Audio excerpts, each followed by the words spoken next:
കഥയെ ആരംഭിക്കുന്നത് പ്രായമേറിയ ബസന്ത് കൗർ എന്ന സ്ത്രീയിലാണ്. അവർ തന്റെ ജീവിതകഥയെ അടിസ്ഥാനമാക്കി ദാനാപാനി എന്ന പേരിൽ ഒരു നോവൽ എഴുതിയിരുന്നു. കുറച്ച് റിപ്പോർട്ടേഴ്സ് ഒരു ഇന്റർവ്യൂവിനായി അവരെ സമീപിച്ചു. അവർ തന്റെ ജീവിതത്തിൽ നടന്ന യഥാർത്ഥ സംഭവങ്ങൾ അവരോട് വിശദീകരിക്കാൻ തുടങ്ങി. വർഷം 1948, പഞ്ചാബിലെ ആലുവാൽ ഗ്രാമം. അവിടായിരുന്നു ബസന്ത് കൗർ ജനിച്ചു വളർന്നത്. ബസന്ത് കൗറിന്റേത് വളരെ വലിയ ഒരു കൂട്ടുകുടുംബമായിരുന്നു. അച്ഛനും അമ്മയും കൊച്ചച്ഛന്മാരും അവരുടെ മക്കളും അവരുടെ ഭാര്യമാരും എല്ലാം അടങ്ങുന്ന ഒരു വലിയ കുടുംബം. എല്ലാവരും ഒരുപാട് സന്തോഷത്തിലായിരുന്നു ജീവിച്ചത്. ബസന്ത് കൗറിന് കളിക്കാൻ എപ്പോഴും കസിൻസ് ഒക്കെ കൂടെ തന്നെ ഉണ്ടായിരുന്നു. ബസന്തിന് ഏറ്റവും ഇഷ്ടം അവളുടെ ആന്റിയെയാണ്. ഇടയ്ക്കൊക്കെ അവരുടെ കുടുംബം സന്ദർശിക്കാൻ എത്തുന്ന ആന്റിയെ. സന്തോഷത്തിന്റെ നാളുകൾ അങ്ങനെ പോയിക്കൊണ്ടിരിക്കെ ഒരു ദിവസം ഒരപകടം സംഭവിച്ചു. ബസന്ത് കൗറിന്റെ അച്ഛനും അനിയനും ചേർന്ന് ജോലി ചെയ്തുകൊണ്ടിരിക്കുകയായിരുന്നു. പെട്ടെന്ന് അനിയന്റെ കാൽപാദത്തിനടുത്ത് ഒരു പാമ്പിനെ ബസന്ത് കൗറിന്റെ അച്ഛൻ കണ്ടു. അനിയനെ തള്ളിമാറ്റി രക്ഷിക്കാൻ അദ്ദേഹം പാഞ്ഞെത്തി. അനിയനെ തള്ളിമാറ്റുകയും ചെയ്തു. പക്ഷേ നിർഭാഗ്യവശാൽ ആ വിഷപ്പാമ്പ് അദ്ദേഹത്തെ കൊത്തിയിരുന്നു. വൈദ്യന്റെ അടുത്തേക്ക് എത്തിക്കാൻ പോലും സാധിച്ചില്ല. ബസന്ത് കൗറിന്റെ അച്ഛൻ അവളുടെ കൺമുമ്പിൽ വെച്ച് ഈ ലോകത്തോട് വിട പറഞ്ഞു. അവളുടെ ജീവിതത്തിൽ ഏർപ്പെട്ട ആദ്യത്തെ ദുരന്തം. അവരുടെ കുടുംബത്തിലേക്ക് അത്രയും വലിയൊരു സങ്കടം കടന്നു വന്നത് ആദ്യമായിട്ടായിരുന്നു. അമ്മ സങ്കടപ്പെട്ട് അവൾ അതുവരേക്കും കണ്ടിട്ട് പോലും ഉണ്ടായിരുന്നില്ല. പക്ഷേ അന്നു മുതൽ അവൾ അമ്മയുടെ സങ്കടങ്ങൾ കാണാൻ തുടങ്ങി. പിതാവിന്റെ മരണത്തോടെ അവളുടെ അമ്മയോടുള്ള ബന്ധുക്കളുടെ മനോഭാവം തന്നെ മാറി. അവളുടെ അമ്മ അവിടെ ഒരു വീട്ടുജോലിക്കാരിയെ പോലെയായി തുടങ്ങി. ബന്ധുക്കളും മറ്റുള്ളവരുമെല്ലാം അവരെ വഴക്ക് പറയുകയും എപ്പോഴും ഓരോ ജോലി ഏൽപ്പിക്കുകയും ചെയ്യുന്നു. അവൾക്ക് പലപ്പോഴും കസിൻസിന്റെയൊപ്പം കളിക്കാൻ പോലും സാധിച്ചിരുന്നില്ല. അങ്ങനെ കഷ്ടപ്പാടിന്റെ ദിനങ്ങൾ മുമ്പോട്ട് പോയിക്കൊണ്ടിരിക്കുകയാണ്. ഒരു ദിവസം ബസന്തിന്റെ അമ്മയുടെ അച്ഛൻ അഥവാ അമ്മച്ചൻ മകളുടെ സുഖവിവരങ്ങൾ അന്വേഷിക്കാൻ അങ്ങോട്ടേക്ക് എത്തുന്നത്. അദ്ദേഹം ഒരു തഹസീൽദാർ കൂടിയായിരുന്നു. അന്ന് അദ്ദേഹം തന്റെ കൺമുമ്പിൽ ആ ഒരു കാഴ്ച കണ്ടു. ബസന്തിന്റെ അമ്മ ബസന്തിന് ഭക്ഷണം കൊടുത്തുകൊണ്ടിരിക്കുകയാണ്. ആ സമയം ബസന്തിന്റെ അമ്മായി അങ്ങോട്ടേക്ക് കടന്നുവന്ന് ബസന്തിന്റെ അമ്മയോട് ഓരോ ജോലി ചെയ്യാൻ പറയാൻ തുടങ്ങി. മകൾ രാവിലെ തൊട്ട് വിശന്നിരിക്കുകയാണ്, ഭക്ഷണം കൊടുത്തിട്ട് ചെയ്യാം എന്ന് ബസന്തിന്റെ അമ്മ പറഞ്ഞെങ്കിലും അവരതൊന്നും ചെവികൊള്ളുന്നുണ്ടായിരുന്നില്ല. അവർ വലിയ തോതിൽ ബസന്തിന്റെ അമ്മയോട് ദേഷ്യപ്പെട്ടു. ഒരു ഘട്ടത്തിൽ ഭക്ഷണപാത്രം വാങ്ങി വലിച്ചെറിഞ്ഞു. അത് ചെന്ന് വീണതാകട്ടെ അവിടെ എത്തിയിരുന്ന ബസന്തിന്റെ അമ്മച്ചന്റെ മുമ്പിലേക്കായിരുന്നു. തന്റെ മകളുടെ ദുരിതം, കഷ്ടപ്പാട് അദ്ദേഹം കൺമുമ്പിൽ കണ്ടു. അവിടെ മകളെ അങ്ങനെ അനുഭവിക്കാൻ വിടാൻ അദ്ദേഹം ഒരുക്കമായിരുന്നില്ല. അന്ന് തന്നെ മകളെ അവിടെ നിന്ന് അദ്ദേഹം സ്വന്തം വീട്ടിലേക്ക് കൂട്ടിക്കൊണ്ടുപോയി. കൂട്ടത്തിൽ ബസന്തിനെയും. വീട്ടിലെത്തി ആ കുടുംബം ഒന്നടങ്കമിരുന്ന് ചർച്ച ചെയ്തു എന്താണ് ചെയ്യേണ്ടത്. ഒടുവിൽ അവരൊരു തീരുമാനത്തിലെത്തി. ബസന്തിന്റെ അമ്മ ചെറുപ്രായമാണ്. നാട്ടിലിപ്പോൾ വിധവാ വിവാഹമൊക്കെ വളരെ സ്വാഭാവികമായി നടന്നുവരുന്നു. തങ്ങളുടെ മകൾ മറ്റൊരു വിവാഹം കഴിക്കണം ബസന്തിന്റെ അമ്മച്ചൻ തീരുമാനിച്ചു. പക്ഷേ ബസന്തിന്റെ അമ്മയ്ക്ക് അതിന് സമ്മതമായിരുന്നില്ല. താൻ വിവാഹം കഴിച്ചാൽ മകൾ ഒരുപാട് കഷ്ടപ്പെടും എന്നവർ ചിന്തിച്ചിരുന്നു. പക്ഷെ ഒരു സ്ത്രീക്ക് ആ വീട്ടിലെ പുരുഷന്മാർക്കെതിരെ, പ്രായമായവർക്കെതിരെ എത്ര നേരം പിടിച്ചു നിൽക്കാൻ സാധിക്കും? അവർ പറഞ്ഞ തീരുമാനത്തിൽ നിന്ന് ഒഴിഞ്ഞുമാറാൻ ബസന്തിന്റെ അമ്മയ്ക്ക് സാധിക്കുമായിരുന്നില്ല. ബസന്തിന്റെ അമ്മയുടെ വിവാഹം ഉറപ്പിക്കപ്പെട്ടു. പക്ഷേ മറുവശത്ത് ബസന്തിന്റെ അച്ഛന്റെ കുടുംബം ബസന്തിന്റെ അവകാശവും പറഞ്ഞ് അങ്ങോട്ടേക്കെത്തി. ബസന്തിന്റെ അമ്മ വിവാഹം കഴിച്ചാൽ കുട്ടിയെ കൊണ്ടുപോവാൻ സാധിക്കില്ല, കുട്ടിയെ തങ്ങൾക്ക് വേണം. അവർ തങ്ങളുടെ അവകാശം ഉന്നയിച്ചു. ഒടുവിൽ ഈ വിഷയങ്ങൾ അവിടുത്തെ പഞ്ചായത്തിലേക്കെത്തി. അന്നത്തെ കാലത്തൊക്കെ പഞ്ചായത്ത് കൂടി. ആ പഞ്ചായത്തിലാണ് ഓരോ പ്രശ്നവും പരിഹരിക്കപ്പെടുന്നത്. പഞ്ചായത്തിൽ രണ്ടു കൂട്ടരും തങ്ങളുടെ ആവശ്യങ്ങൾ ഉന്നയിച്ചു. ഒടുവിൽ പഞ്ചായത്ത് ഒരു തീരുമാനം പറഞ്ഞു. ബസന്ത് കൗറിന്റെ അമ്മയ്ക്ക് മറ്റൊരു വിവാഹം കഴിക്കാം, അത് ഉചിതവുമാണ്. പക്ഷെ അങ്ങനെ വിവാഹം കഴിക്കുമ്പോ കുട്ടിയെ അങ്ങോട്ടേക്ക് കൊണ്ടുപോകുന്നതും അത്ര ശരിയായി തോന്നുന്നില്ല. അതുകൊണ്ട് കുട്ടിയെ ബസന്തിന്റെ അച്ഛന്റെ കുടുംബത്തിന് കൈമാറണം. ഓരോ 6 മാസം കൂടുമ്പോഴും കുട്ടിക്ക് താല്പര്യമുണ്ടെങ്കിൽ അമ്മയെ കാണുവാൻ വേണ്ടി അവളുടെ അമ്മയുടെ വീട്ടിലേക്ക് പോകാം. കുറച്ചുനാൾ നിന്ന ശേഷം അച്ഛന്റെ വീട്ടിലേക്ക് തിരികെ വരികയും ചെയ്യാം. പഞ്ചായത്തിന്റെ തീരുമാനത്തെ ആർക്കും എതിർക്കാൻ പറ്റുമായിരുന്നില്ല. ബസന്തിന്റെ അമ്മയും ഇതിനൊന്നും എതിരിൽ നിൽക്കാൻ പറ്റാത്ത വിധം ബലഹീനയായിരുന്നു. വിവരം ബസന്തിന്റെയും ചെവിയിലെത്തി. അന്ന് രാത്രി അമ്മയ്ക്കടുത്ത് ബസന്ത് ചോദിച്ചു, അമ്മേ, ഞാനിനി കരയുമ്പോ ആരാ വന്നെന്നെ ആശ്വസിപ്പിക്കുക? അമ്മ കൂടെയില്ലെങ്കിൽ ആരാ എന്റെ കാര്യങ്ങളൊക്കെ നോക്കുക? അമ്മ എന്തിനാ എന്നെ ഉപേക്ഷിച്ചിങ്ങനെ പോകുന്നേ? അമ്മ പറഞ്ഞു, മോളെ, ഞാനിതിൽ നിസ്സഹായയാണ്. എനിക്കൊന്നും തന്നെ ചെയ്യാൻ സാധിക്കില്ല. മുതിർന്നവരൊക്കെ ചേർന്നെടുത്ത തീരുമാനമാണ്, അതനുസരിക്കുകയേ നമുക്ക് വഴിയുള്ളൂ. ബസന്തിന്റെ അമ്മ വല്ലാതെ വേദനിച്ചിരുന്നു. അടുത്ത ദിവസം ബസന്തിനെ കൂട്ടിക്കൊണ്ടുപോവാൻ ബസന്തിന്റെ അച്ഛന്റെ വീട്ടിൽ നിന്ന് ആള് വന്നു. പൊട്ടിക്കരഞ്ഞുകൊണ്ടായിരുന്നു ബസന്തിന്റെ അമ്മ അവളെ യാത്രയാക്കിയത്. ബസന്ത് അച്ഛന്റെ വീട്ടിലെത്തി അവിടെ ജീവിക്കാൻ തുടങ്ങി. ബസന്തിനെ കാര്യത്തോടെ പരിഗണിച്ചിരുന്നത് ബസന്തിന്റെ അച്ഛനായിരുന്നു. നാളുകൾ കടന്നുപോയി. പക്ഷേ ഇതിനിടയിൽ അവിടുള്ള ബസന്തിന്റെ ആന്റിമാരൊക്കെ ബസന്തിന്റെ മനസ്സ് മാറ്റാൻ ശ്രമിച്ചു. 6 മാസം കഴിയുമ്പോ ബസന്തിനെ കൂട്ടിക്കൊണ്ടുപോകാൻ അമ്മ വീട്ടിൽ നിന്ന് ആള് വരും. അപ്പോ നീ അങ്ങോട്ടേക്ക് പോകുന്നില്ല, എന്നെ ഉപേക്ഷിച്ചു പോയ അമ്മയെ കാണണ്ടെന്ന് പറയണം. അവർ ഓരോ ദിവസവും ബസന്തിനോടത് ആവർത്തിച്ചുകൊണ്ടിരുന്നു. ഒടുവിൽ ബസന്തിനെ കൂട്ടാൻ വേണ്ടി അമ്മ വീട്ടിൽ നിന്ന് 6 മാസം കഴിഞ്ഞ ആള് വന്നപ്പോ ബസന്ത് അത്തരത്തിൽ തന്നെ പറഞ്ഞു. ബസന്ത് അമ്മ വീട്ടിലേക്ക് പോയതേയില്ല. അമ്മയെ കാണാൻ അവൾക്ക് വലിയ ആഗ്രഹമുണ്ടായിരുന്നു. പക്ഷേ താനത് പ്രവർത്തിച്ചാൽ ആ വീട്ടിലുള്ളവർ തന്നെ വെറുക്കുമോ എന്നവൾ ഭയപ്പെട്ടിരുന്നു.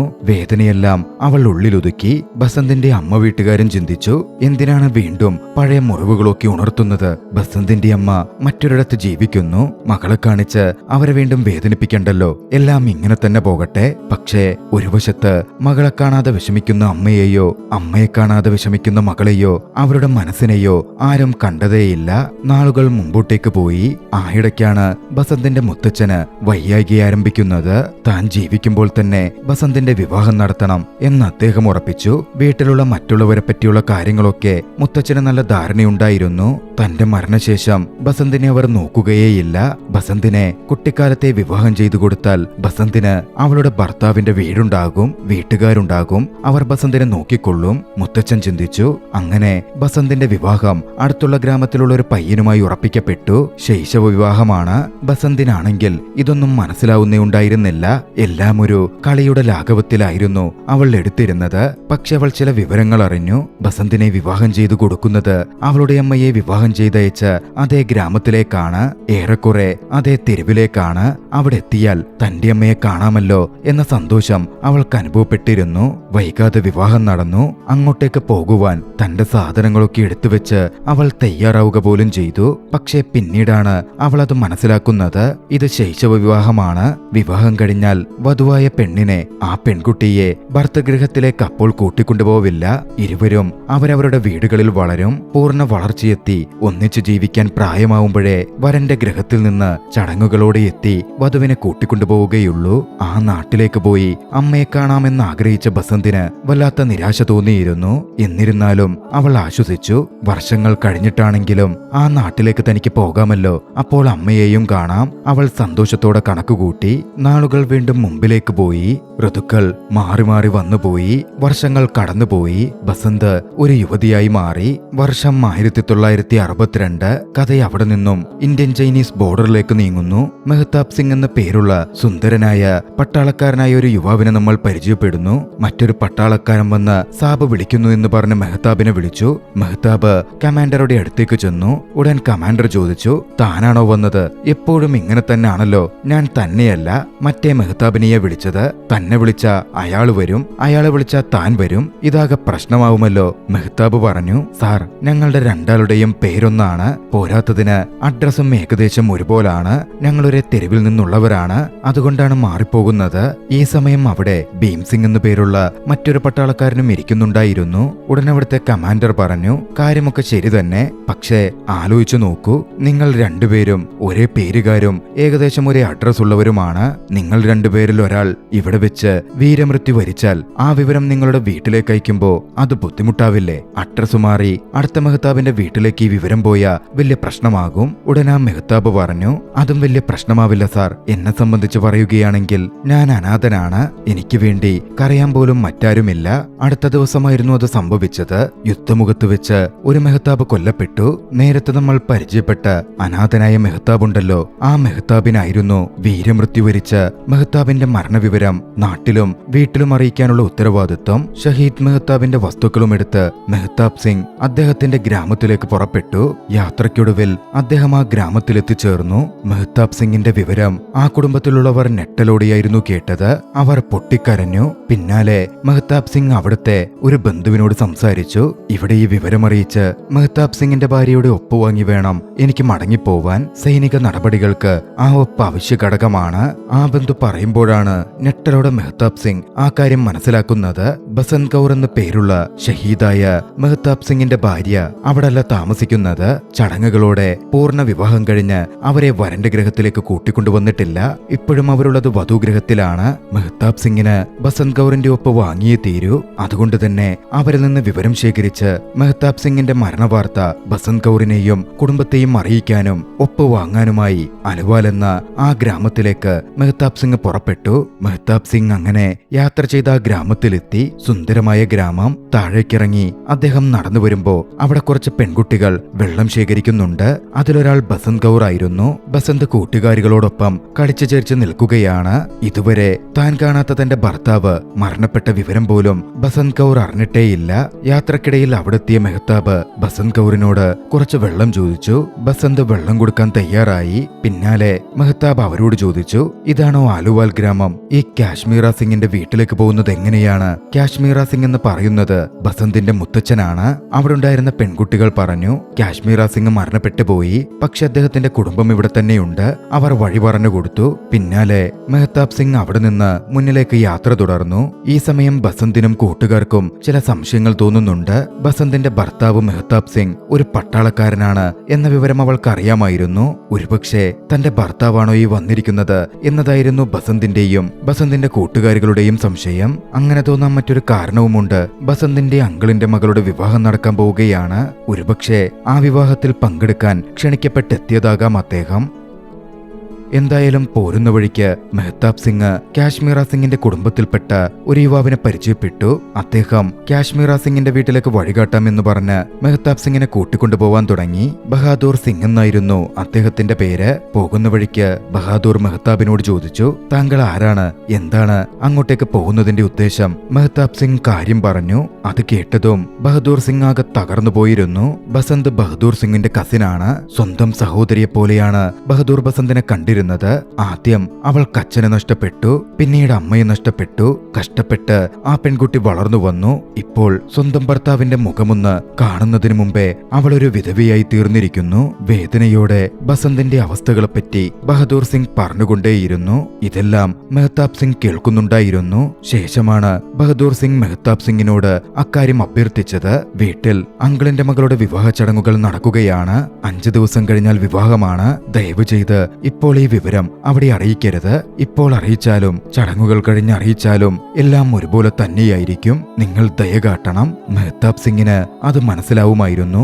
ആ 5 ദിവസം അവിടെ തങ്ങുവാൻ മെഹ്താബ് സിംഗ് തീരുമാനിച്ചു. മെഹ്താബിന്റെ ഗ്രാമം ഏകദേശം 200 കിലോമീറ്റർ ദൂരെയാണ്. അതുകൊണ്ടായിരുന്നു അങ്ങനൊരു തീരുമാനത്തിലേക്ക് ബഹദൂർ സിംഗ് നിർബന്ധിച്ചപ്പോ മെഹ്താബ് എത്തിച്ചേർന്നത്. ബഹദൂർ മെഹ്താബിന് തങ്ങാൻ ഇടമൊരുക്കിയത് അദ്ദേഹത്തിന്റെ കൂട്ടുകാരന്റെ വീട്ടിലായിരുന്നു. ആ വിവരം ബസന്തിന്റെ ചെവിയിലും എത്തി. അവിടെത്തിയ മെഹ്താബിനെ തന്റെ ഭർത്താവായിട്ട് തന്നെ ബസന്ത് കൗർ ചിന്തിക്കാൻ തുടങ്ങി. കൂട്ടുകാരികൾ ബസന്തിനെ കളിയാക്കി. ഈ വിവാഹം കഴിഞ്ഞാൽ ഉടനടി ബസന്തിന്റെ വിവാഹം ഉണ്ടാകുമെന്നും അവൾക്ക് വരന്റെ വീട്ടിലേക്ക് പോവാമല്ലോ എന്നുമൊക്കെ അവർ പറഞ്ഞു. ബസന്തും സ്വപ്നം കാണാൻ തുടങ്ങി. അന്ന് വീട്ടിലേക്കെത്തിയ ബഹാദൂർ പറഞ്ഞു, എന്റെ കൂട്ടുകാരൻ ഉത്തത്തിന്റെ വീട്ടിൽ എന്റെ ഒരു കൂട്ടുകാരൻ വന്ന് തങ്ങിയിട്ടുണ്ട്. അവനുള്ള ഭക്ഷണം നമ്മുടെ വീട്ടിൽ നിന്ന് കൊടുക്കണം. അധികം വൈകാതെ മെഹ്താബിനുള്ള ഭക്ഷണവുമായി ബസന്തിനെയായിരുന്നു പറഞ്ഞു വിട്ടത്. ബസന്തും കൂട്ടുകാരികളും കൂടി ഭക്ഷണം കൊടുക്കാൻ പോയി. അവിടെത്തി ഭക്ഷണം കൊടുത്തപ്പോ കൂട്ടുകാരികൾ മെഹ്താബിനോട് പറഞ്ഞു, ഇവളുടെ പേര് ബസന്ത് കൗർ എന്നാണ്.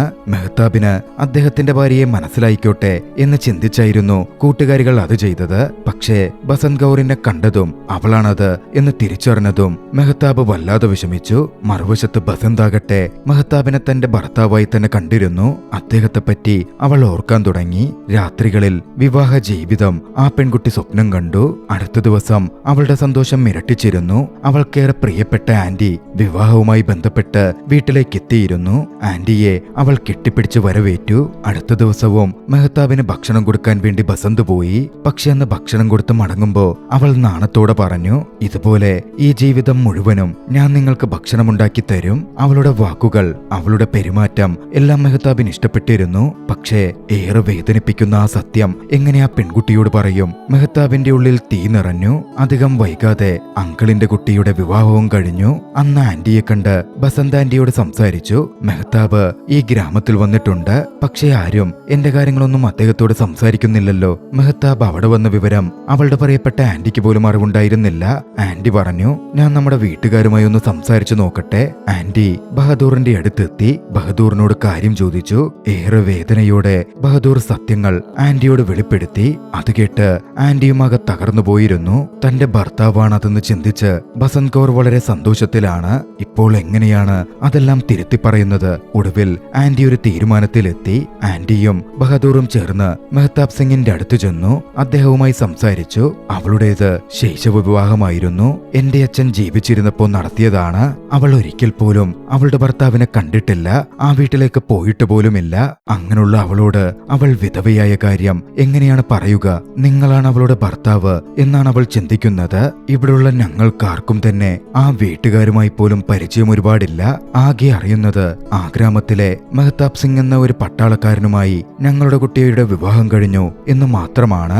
നിങ്ങൾ നല്ലൊരു മനുഷ്യനാണെന്നും ഒരു പട്ടാളക്കാരനാണ് എന്നും ഞങ്ങൾക്കറിയാം. കഴിയുമെങ്കിൽ ഞങ്ങളുടെ കുട്ടിയെ രക്ഷിക്കാമോ? ഞങ്ങളുടെ കുട്ടിയെ നിങ്ങൾക്ക് വിവാഹം കഴിക്കാമോ? നിങ്ങളതിന് സമ്മതിച്ചില്ലെങ്കിൽ അവളുടെ ജീവിതം തന്നെ ആകെ നശിച്ചു പോകും. മെഹ്താബ് സിംഗ് അന്ന് അതിനെപ്പറ്റി ഒരുപാട് ആലോചിച്ചു. മെഹ്താബ് സിംഗ് ഒരു യാത്രികനാണ്. സ്വന്തമെന്നോ ബന്ധമെന്നോ പറയാൻ ആരുമില്ലാത്ത വ്യക്തി. ഒരു വിവാഹത്തെ പറ്റിയൊന്നും അതുവരേക്കും അദ്ദേഹം ചിന്തിച്ചിരുന്നേയില്ല. ബഹദൂറും ആന്റിയും ബസന്തിനെ വിവാഹം കഴിക്കാൻ മെഹ്താബിനോട് ഒരുപാട് പറഞ്ഞു. മെഹ്താബിന് അപ്പോഴും ഭയമുണ്ടായിരുന്നു. എന്നെങ്കിലും സത്യങ്ങൾ ബസന്ത് തിരിച്ചറിഞ്ഞാലോ? പക്ഷേ താൻ ഇതിന് തയ്യാറായില്ലെങ്കിൽ ഒരു പാവം പെൺകുട്ടിയുടെ ജീവിതമില്ലാതാകും. അവളെ മെഹ്താബിന് ഇഷ്ടപ്പെടുകയും ചെയ്തിട്ടുണ്ട്. ഒടുവിൽ മനസ്സില്ലാ മനസ്സോടെ അദ്ദേഹം വിവാഹത്തിന് സമ്മതിച്ചു. അധികം വൈകാതെ മെഹ്താബിന്റെയും ബസന്തിന്റെയും വിവാഹത്തിനുള്ള ഒരുക്കങ്ങൾ നടന്നു. പക്ഷേ വിവാഹത്തിൽ പങ്കെടുക്കാൻ ഒരു വ്യക്തി കൂടി എത്തിച്ചേർന്നിരുന്നു. പട്ടാളത്തിലുണ്ടായിരുന്ന ഭീം സിംഗ് ആയിരുന്നു അത്. ഭീം സിംഗിന് യഥാർത്ഥ മെഹ്താബ് സിംഗിനെ അറിയാമല്ലോ.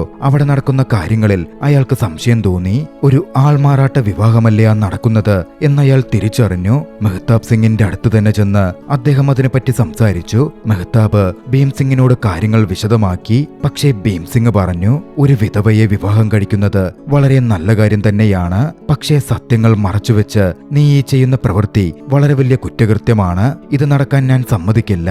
ഇത് വളരെയധികം മോശം പ്രവൃത്തിയാണ്. ഭീം സിംഗ് അവിടുത്തെ മുതിർന്നവരോട് സത്യങ്ങൾ വെളിപ്പെടുത്തി. അതോടെ അവിടെ വലിയ പ്രശ്നങ്ങൾ ഉരുത്തിരിഞ്ഞു. ബസന്ത് കൗറിന്റെ ഭർത്താവ് മരണപ്പെട്ടു എന്നത് ബസന്തിനെയും അവിടെയുള്ള ഏവരെയും ഞെട്ടിച്ചിരുന്നു. ബസന്തിന്റെ കുടുംബം ചതിക്കാനെത്തിയ വ്യക്തി എന്ന രീതിയിൽ മെഹ്താബിനെ നോക്കിക്കണ്ടു. മെഹ്താബിനെ ദേഷ്യത്തിൽ അവിടെ നിന്ന് വലിച്ചഴിച്ചു കൊണ്ടുപോയി. മെഹ്താബ് പറയാൻ ശ്രമിച്ചെങ്കിലും ആരും പറയുന്നത് പോലും കേൾക്കാൻ കൂട്ടാക്കുന്നുണ്ടായിരുന്നില്ല. ബസന്തിന്റെ അങ്കിളും മറ്റും മെഹ്താബിനെ കൊല്ലുവാൻ വേണ്ടി പുറപ്പെട്ടു ചെന്നു. അവരെത്തിയപ്പോ തന്റെ ആയുധമെടുത്ത് മെഹ്താബ് ആകാശത്തേക്ക് വെടിയുയർത്തി.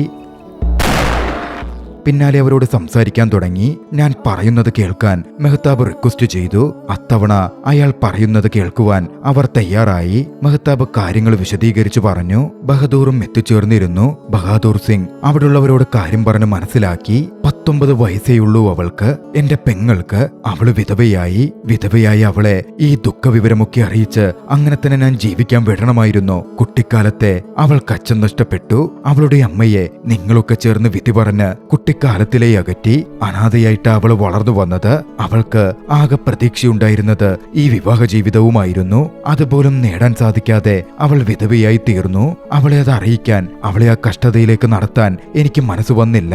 ഞാനും അവളുടെ ആന്റിയും ചേർന്ന മെഹ്താബ് സിംഗിനോട് അപേക്ഷിച്ചത്. ഒടുവിൽ മനസ്സില്ലാ മനസ്സോടെയാണ് അദ്ദേഹം അതിന് തയ്യാറായത്. നിങ്ങളൊക്കെ പറയുന്നത് എന്താണ്? അവളെ വിധവയാക്കി വെള്ളവസ്ത്രം ധരിപ്പിച്ച് വീട്ടിലിരുത്തിയിരുന്നെങ്കിൽ നമ്മുടെയൊക്കെ അഭിമാനം വലിയ തോതിൽ ഉയരുമെന്നായിരുന്നോ? അതാണ് ശരിയെന്ന് നിങ്ങൾക്കൊക്കെ തോന്നുന്നുണ്ടോ? ബഹാദൂർ ഓരോന്നും ചോദ്യം ചെയ്തു. പിന്നാലെ പറഞ്ഞു, അവളുടെ അമ്മയ്ക്ക് മറ്റൊരു വിവാഹത്തിന് താല്പര്യം പോലും ഉണ്ടായിരുന്നില്ല. എന്നിട്ടും ഇവിടുത്തെ പഞ്ചായത്ത് നിങ്ങളൊക്കെ കൂടി അവളുടെ അമ്മയെ മറ്റൊരിടത്തേക്ക് വിവാഹം ചെയ്തയച്ചു. ആ പാവം കുട്ടിക്ക് പിന്നീട് അവളുടെ അമ്മയൊന്ന് കാണാൻ പോലും പറ്റിയിട്ടില്ല. അതെല്ലാം ശരിയായിരുന്നു എന്നിന്ന് നിന്ന് നോക്കുമ്പോ നിങ്ങൾക്ക് തോന്നുന്നുണ്ടോ? ബഹദൂറിന്റെ വാക്കുകൾ അവിടെ ഉണ്ടായിരുന്നവരുടെ കണ്ണു തുറപ്പിച്ചു. ബസന്ത് കുട്ടിക്കാലം മുതലേ എത്രമേൽ കഷ്ടതകളാണ് അനുഭവിച്ചത് എന്നവർ തിരിച്ചറിഞ്ഞു. അതിലൊരു പരിധിവരെ പഞ്ചായത്തിന്റെ തീരുമാനവും കാരണമായിരുന്നല്ലോ എന്നത് അവിടെ ഉണ്ടായിരുന്ന മുതിർന്നവരെ ചിന്തിപ്പിച്ചു. അവർ ബസന്തിന്റെയും ബഹാദൂർ സിംഗിന്റെയും വിവാഹത്തിന് സമ്മതം കൊടുത്തു. ബഹാദൂറിന്റെ വലിയ മനസ്സിനെ വാഴ്ത്തി. ഇതേ സമയം മറുവശത്ത് ബസന്ത് വളരെയധികം ദുഃഖിച്ചിരിക്കുകയായിരുന്നു. അവളുടെ പ്രിയപ്പെട്ട ആന്റി അവളുടെ അടുത്തു ചെന്നു. അവളോട് കാര്യങ്ങൾ സംസാരിച്ചു. അവൾക്കും അവൾ ഇഷ്ടപ്പെട്ട മെഹ്താബ് സിംഗിനെ വിവാഹം കഴിക്കുന്നതിൽ എതിർപ്പൊന്നും ഉണ്ടായിരുന്നില്ല. അധികം വൈകാതെ എല്ലാ ആചാരങ്ങളോടെയും സന്തോഷത്തോടെയും ബസന്ത് കൗറിന്റെയും മെഹ്താബ് സിംഗിന്റെയും വിവാഹം നടന്നു. അത് കഴിഞ്ഞ് മെഹ്താബ് ബസന്തിനെയും കൂട്ടി തന്റെ നാട്ടിലേക്ക് പുറപ്പെട്ടു. യാത്രയ്ക്കൊടുവിൽ അവർ ഗ്രാമത്തിലെ വീട്ടിലെത്തിച്ചേർന്നു. അവിടെ ഒരു വീടിന് മുമ്പിലെത്തി മെഹ്താബ് വാതിലിൽ മുട്ടി. അകത്തുനിന്ന് പുറത്താരാണ് എന്ന ശബ്ദം കേട്ടു. മെഹ്താബ് ബസന്തിനോട് പറഞ്ഞു, അതെന്റെ ആന്റിയാണ്. എന്റെ രക്തബന്ധമൊന്നുമല്ല. ഞാനൊരു അനാഥനായിരുന്നു. പക്ഷേ എന്നെ വളർത്തിയതും എനിക്ക് ഭക്ഷണം തന്നതുമൊക്കെ അവരാണ്. എനിക്ക് അവരെന്റെ അമ്മയേക്കാൾ വലുതാണ്. മെഹ്താബ് പുറത്തുനിന്ന് വിളിച്ചു പറഞ്ഞു, ആന്റി, ഞാൻ മെഹ്താബാണ്. എന്റെ വിവാഹം കഴിഞ്ഞു. വാതിൽ തുറക്കാമോ? ഒരു സ്ത്രീ വന്ന് ആ വാതിൽ തുറന്നു. വാതിൽ തുറന്ന ശേഷം അവർ മെഹ്താബിനെയും വധുവിനെയും അകത്തേക്ക് ക്ഷണിച്ചു. വധുവിന്റെ മുഖം കാണാൻ അവരാ തട്ടമുയർത്തി. പരസ്പരം കണ്ട് അവരിരുവരുടെയും കണ്ണുകൾ നിറഞ്ഞിരുന്നു. ആ സ്ത്രീ ബസന്തിന്റെ അമ്മയായിരുന്നു. തന്റെ മകളാണ് മെഹ്താബിന്റെ ഭാര്യയായി മുമ്പിൽ നിൽക്കുന്നത് എന്ന് കണ്ടപ്പോൾ അവരുടെ കണ്ണുകൾ നിറഞ്ഞൊഴുകി. വർഷങ്ങൾക്ക് ശേഷം തന്റെ അമ്മയെ അങ്ങനെ കണ്ട ബസന്തിനും സന്തോഷം അടക്കാൻ പറ്റുന്നുണ്ടായിരുന്നില്ല. അമ്മയെ അവൾ കെട്ടിപ്പിടിച്ചു. പണ്ട് പല ആളുകൾ ചേർന്ന് വേർപെടുത്തിയ രണ്ടു മനുഷ്യർ, അത്രമേൽ ഇഷ്ടപ്പെട്ട് സ്നേഹിച്ച രണ്ടു വ്യക്തികൾ, വിധി അവരെ അത്ഭുതകരമായ യാദൃച്ഛികതകൾ കൊണ്ട് വീണ്ടും ഒന്നു ചേർത്തിരിക്കുന്നു. മെഹ്താബിനും ഇതൊന്നും വിശ്വസിക്കാൻ പറ്റുന്നുണ്ടായിരുന്നില്ല. താൻ അമ്മയെപ്പോലെ കരുതുന്ന വ്യക്തി യഥാർത്ഥത്തിൽ ബസന്തിന്റെ അമ്മയാണത്രേ. അതിലും വലിയ സന്തോഷം അവിടെ ഉണ്ടാവാനില്ലല്ലോ. ആ വീട് സന്തോഷം കൊണ്ട് നിറഞ്ഞു. ബസന്തിന്റെ അമ്മയും തനിച്ചായിരുന്നു. അവരുടെ കുടുംബത്തിലും അവരെ നോക്കാൻ മറ്റാരുമില്ല. അതോടെ ബസന്തിന്റെ അമ്മയെ അവർ കൂടെ കൂട്ടി. അവരൊന്നിച്ച് ജീവിക്കാൻ ആരംഭിച്ചു. അത്രമേൽ സന്തോഷത്തോടെ അവരുടെ ജീവിതം മുമ്പോട്ടേക്ക് പോയി. മരിക്കുന്നവരെ തന്റെ അമ്മയെ ബസന്ത് പൊന്നുപോലെ നോക്കി. ബസന്തിനും മെഹ്താബിനും കുട്ടിയും പിറന്നു. വളർന്ന് വലുതായ ആ കുട്ടി കാനഡയിലേക്ക് പഠിക്കുവാനും താമസിക്കുവാനുമായി പോയി. അമ്മയെ നോക്കി നാട്ടിൽ തുടർന്ന് ബസന്ത് മെഹ്താബിനൊപ്പം സന്തോഷത്തോടെ വാർദ്ധക്യം വരെ ജീവിച്ചു. ഭർത്താവിന്റെ മരണശേഷം തന്റെ ജീവിതത്തെപ്പറ്റി അവരൊരു നോവൽ എഴുതി. ആ നോവലിനെ പറ്റി ഇന്റർവ്യൂ ചെയ്യാനായിരുന്നു ആ പത്രപ്രവർത്തകർ എത്തിയത്. ആ ഇന്റർവ്യൂവിനിടയിലാണ് അവർ ഈ ലോകത്തോട് വിട പറഞ്ഞതും. ബസന്തും മെഹ്താബും സ്വർഗത്തിൽ വെച്ച് തന്റെ അച്ഛന്റെയും അമ്മയുടെയും അടുത്തേക്കെത്തുന്ന ദൃശ്യങ്ങളോടെ ചലച്ചിത്രം അവസാനിക്കുന്നു. യഥാർത്ഥ സംഭവകഥയെ അടിസ്ഥാനമാക്കി ചിത്രീകരിക്കപ്പെട്ട ഈ ചലച്ചിത്രം നിങ്ങൾക്കിഷ്ടമായെങ്കിൽ വീഡിയോ ലൈക്ക് ചെയ്യുക. അഭിപ്രായങ്ങളും നിർദ്ദേശങ്ങളും കമന്റുകളിൽ രേഖപ്പെടുത്തുക. കഴിയുമെങ്കിൽ ചാനൽ സബ്സ്ക്രൈബ് ചെയ്തും കൂട്ടുകാർക്ക് ഷെയർ ചെയ്തു കൊടുത്തും ഞങ്ങളെ സപ്പോർട്ട് ചെയ്യുക. അടുത്ത എപ്പിസോഡിൽ മറ്റൊരു മികച്ച ചലച്ചിത്രവുമായി നമുക്ക് കണ്ടുമുട്ടാം. അതുവരെ ബൈ.